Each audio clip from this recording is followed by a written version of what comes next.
Good morning, everybody. Bruce Cerbone here with your Wednesday morning wake-up call. So glad you could join me this morning.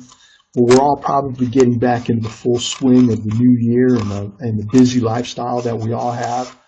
And we're running from meeting to meeting and running back home and running to get the kids to another practice. And we just keep running and running. And I want to encourage you and challenge you this week and for the weeks to come and for the whole new year that you just take a day off. Take a Sabbath day. Take a Sabbath break. And just relax.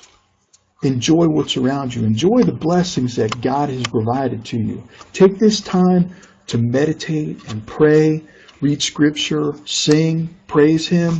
Do whatever it takes to refresh and renew yourself, to fill your bucket back up.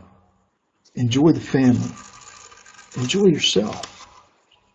Make sure that you're taking time away. One day a week, that's all it takes.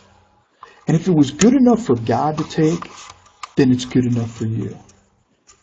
Mark 2:27, Jesus says, the Sabbath was made for man, not man for the Sabbath, which means we're not just supposed to make time for the Sabbath and take it, but we're just supposed to take it because it's there for us to take. So take some refreshment time. Renewal time. Recharge those batteries. Fill your bucket back up. Enjoy God and what He's given to you. I love you. God loves you. God bless and have a great rest of the week.